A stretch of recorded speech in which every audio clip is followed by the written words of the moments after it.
You know, there's a saying that sympathy is a crime. You know, you can't never sorry for stupid people because stupid people, the only thing that they're good at is stupidness and stupidity. So there's this article out of Time magazine, and you know, you see that we had put on it. Oh, an apartheid South African becomes the president of the United States of America and make white American afraid of him. I'm afraid that Elon Musk like post. Donald Trump is not the president, you know. He's the one that is elected, but it's Elon Musk is the president because he has access to information and privacy that no other American can have access, because you have to have certain level of clearance and you have to be elected. This is a constitutional breakdown, and guess what? It's party, the Republican Party. You know, the same ones them were attacked the Union back when the Civil War started. So they are the ones who are in charge. So they control three branches of government: the executive and legislative, and you know, so the judicial of them control it, because we have six corrupt people who are on the court. So when people talk about third world country corrupt, United States of America is the only country in the world we are collecting bribes. Them call it say lobby. Lobby people lobby, or donation is bribe legally in our world. I saw them fool the American people, tell them say a donation while it's a bribe, cause you do this and me give you money and I get that. Some people might say, oh yeah, cause look here, we're American, but we are Jamaican too. You understand? We are Jamaican American, or African American, any way you want to take it, because we're black. When I take that from, you understand what I'm saying? Whether you're brown or what, we say we black. When I go about no brown or all of them, so we're black. So, Elon Musk, one thing you get over here is the truth, you know. So, Elon Musk is really the president of the United States of America, and not your favorite guy, not Donald Trump. You know, so those who are in this upbeat and feel like Donald Trump become president, that their life would be better. But I beg to differ, because remember, you know, if you hire a thief, expect to be robbed. If you hire a liar, expect to be lied to. And if you hire Donald Trump, expect you're gonna get Donald Trump. Donald Trump is the first person on earth I have seen tell a lie, and then him tell a second lie upon the first lie, and him tell a third lie upon the second and the first lie. And every time him continue, is a lie him tell upon all of the other lie them. I mean, you know how, but you have to understand, you have a thing when you have confirmation bias. And people, because the people who vote for Donald Trump, you know, and make him president, these are people who are criminal-minded people, you know. They see themselves in that. They see themselves in Donald Trump. That's why they voted for him. I could never vote for a man like that, whether or not you want to believe it. This man is all out for himself. Right now, my earth is seeing people that vote for him, and as some people say, cry me a river, you were told, and then not get no sympathy from anyone or any help. Yes, you whether or not you want to believe it, you soon see mass suicides, because white people can't take pressure, you know. Them can't take pressure. Them know the things them that black people have endured, them can't manage it. So you're about to watch this interview, you know, of President Donald Trump. Yeah, President Donald Trump and tech billionaire Elon Musk. And if there were any doubt in your mind who truly holds power in America, that doubt should now vanish.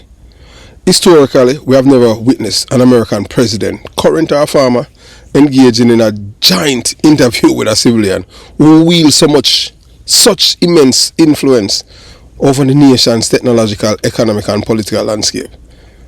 There's no doubt in your mind that Donald Trump is compromised. What's it going when you're corrupt, you know? When you're corrupt and people have secret fear. So we don't know what kind of secret Elon must have for him. Because Elon must sleep in the next room beside Donald Trump. When Donald Trump got out of the bathroom, Elon must stand up outside like him and protect Donald Trump, I tell you. So the unprecedented dynamics raises critical question. Is Donald Trump so compromised and entangled in various political and financial obligation that he has no choice but to endure Musk, often blunt and unapologetic demeanor? Is he forced to accept subtle or even overt forms of disrespect while maintaining appearance of a cooperative and submissive ally? Elon Musk, as CEO of Tesla, SpaceX, and owner of X, formerly Twitter, has a mass and parallel power, influencing everything from global market to social media discourse.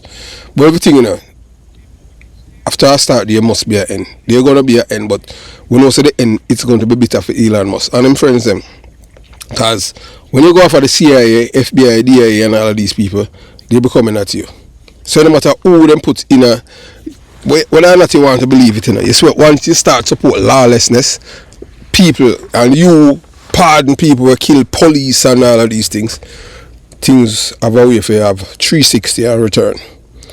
So we don't know how it will go, if a peer syrup will go run and all these things. Elon Musk is the epitome of evil. None.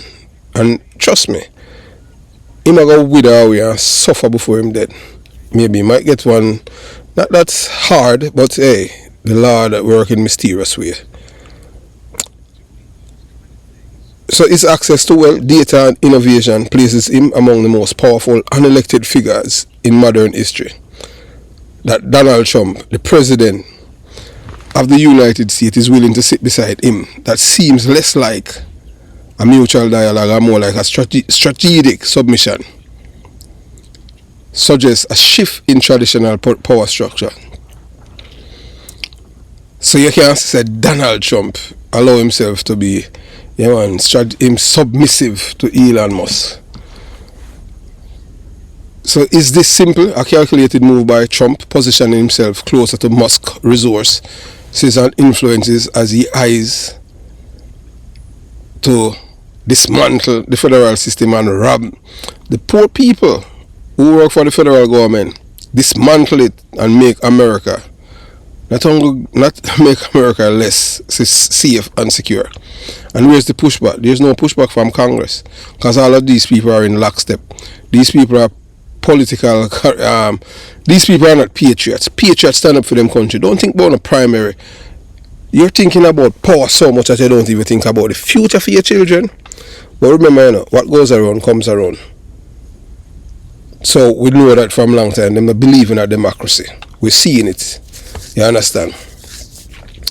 So this interview exposed a deeper reality, that America's true power does not rest solely in the hands of our elected officials, yes, but rather in those who control wealth, technology, and information.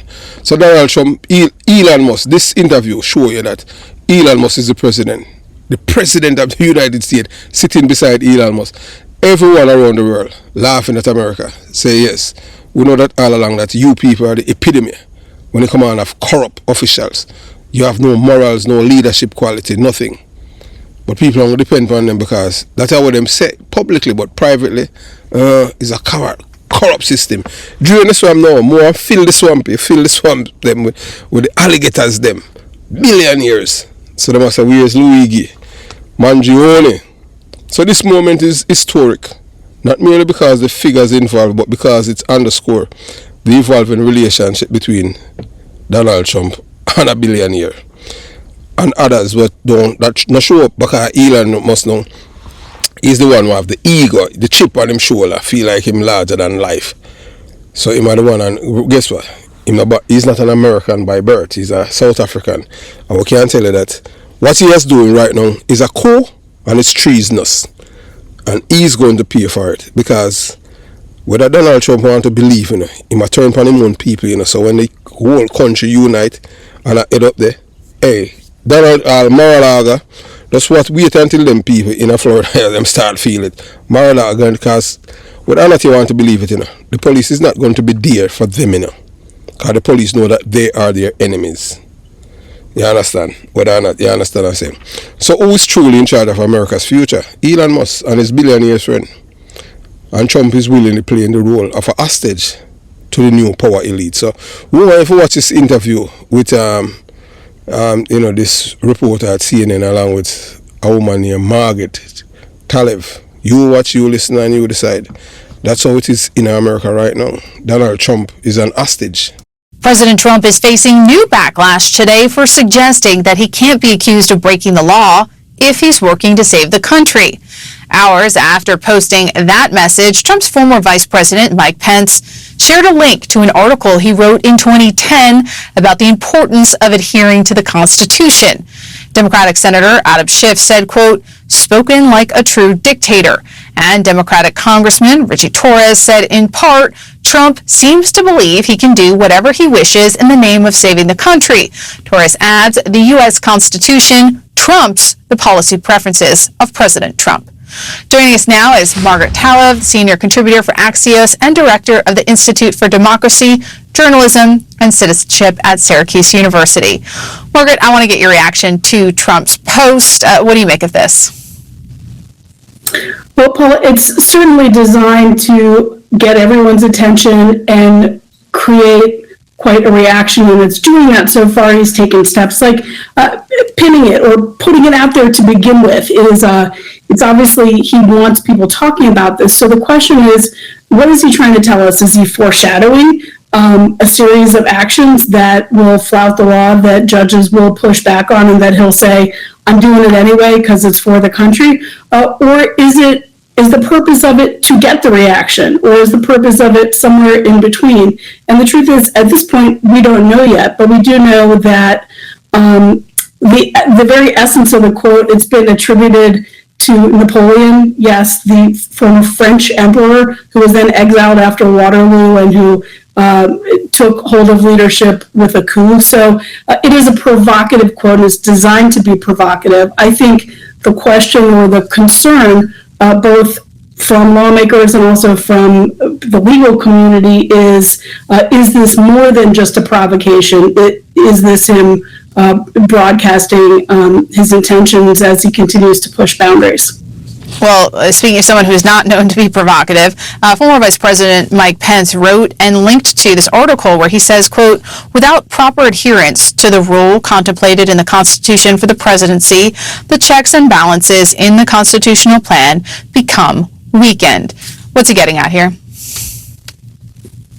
There has been a debate or a provocative discussion, again, inside sort of Trump world about the idea of whether we're in a post-constitutional era, whether the Constitution that founded the United States continues to be relevant or should continue to be relevant. But of course, to your point, you're right. It's a nation of laws. There's a rule of law, and there are three separate branches of government, and the Supreme Court ultimately decides whether actions fall within the law.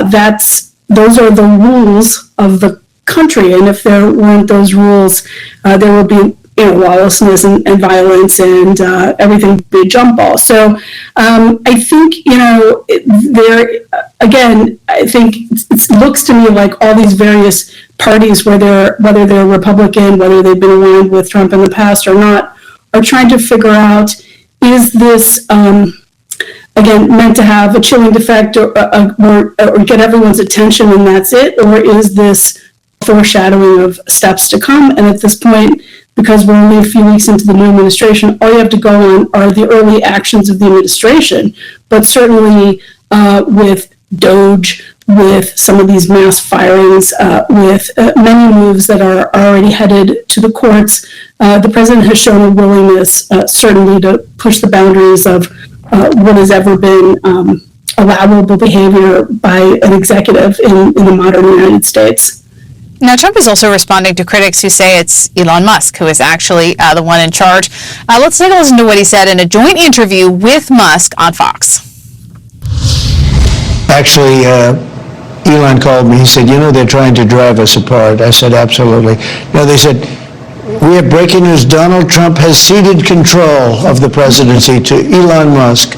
President Musk will be attending a cabinet meeting tonight at 8 o'clock. And I say, it's just so obvious.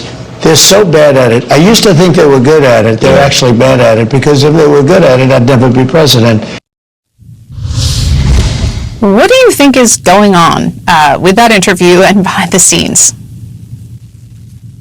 I mean, if it were a reality show, it would certainly be a scripted moment. It seems like, again, a moment that is meant to entertain, to provoke, to get people to talk about it. But the truth is, Elon Musk isn't doing anything that President Trump hasn't empowered him to do. If President Trump didn't want him doing the things he's doing, he wouldn't be doing them anymore. So I think do you think is Musk will be attending a cabinet meeting tonight at 8 o'clock. And I say, it's just so obvious. They're so bad at it. I used to think they were good at it. They're actually bad at it, because if they were good at it, I'd never be president. What do you think is going on with that interview and behind the scenes? I mean, if it were a reality show, it would certainly be a scripted moment. I think they were good at it. They're actually bad at it, because if they were good at it, I'd never be president. What do you think is going on with that interview and behind the scenes?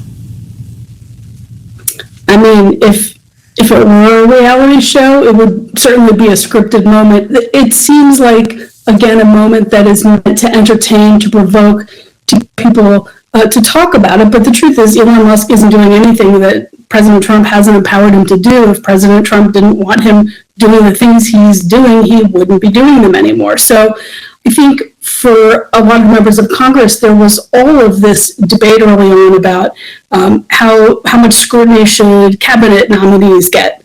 Well, if you can install someone outside of the nomination process who doesn't have to answer to anyone in the Senate and is empowered uniquely by the president unless a court says they can't be, then why does it matter who the cabinet nominees are? So I think, again, you are really seeing something very different here play out. And it is meant to provoke.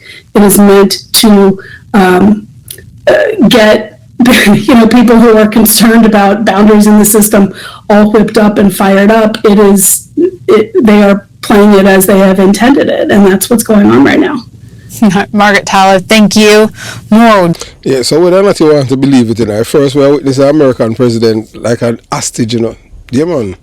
When Americans cast their votes for Donald Trump, they were in many ways voting for Elon Musk as well. He wasn't on the ballot, he can't become president. He's not an American. He's a foreigner, he's an immigrant. So whether they realize it or not, the influence of Musk, one of the most powerful and influential figures in the world, has only grown to the point where he now operates as an unelected authority shaping America's policies, economy, and even its political discourse. Oh, all of these people feel in the Congress. Oh my God, them weak. God, America is being taken over by an immigrant, and immigrant control America. So Musk is not a businessman. He is an entity that transcends traditional corporate power. His control over Tesla, SpaceX, Neuralink, and X, formerly Twitter, give him unparalleled access to technology, artificial intelligence, military contracts, and the flow of information itself. We tell you say it now go end well for him, but I ain't bad. So the question is no longer if he has power, but rather who can stop him. One might assume Americans, governments or institutions would serve as a check against such overwhelming influence, but history has shown that white leaders, especially in modern America, often fail to confront figures like Musk. Whether due to financial entanglement, political expediency, or sheer cowardice, many of them are unwillingly unable to challenge the unchecked power of tech billionaires. Too many white politicians, business elites, and even journalists have proven themselves to be traitors to the idea of democracy, bending the knee to the highest bidder rather than standing firm for the people. So who will hold Musk accountable? Who has the courage to challenge his growing dominion over America, technological and economic future? The answer may vary, lie in black leadership. Historically, black Americans have been at the forefront of resistance. Movements challenging oppressive system and stand against unchecked power. Unlike many white elites who often prioritize self-preservation and economic gain over justice, black leaders have a legacy, speaking truth to power, even when the odds are against them. If there is to be a force capable of checking Musk's dominance, it will likely come from those who understand the cost of allowing a single man to control the future of artificial intelligence, social discourse, and even space exploration, and most importantly, to change the United States of American government to fit in his arm so that he can corruptly take away federal employee jobs and put money in his pocket. How greedy is this man? Oh my God. So we pray for him. We pray that God, that some miracle work against this evil and racist man. We pray nothing but prayers. Not one to protect him, but one for him, so God can step in. How long shall the wicked reign over God's people? The challenge is not just about stopping Musk. It's about ensuring that power remains accountable to the people, not concentrated in the hands of one elected billionaire. Have yourself a beautiful day.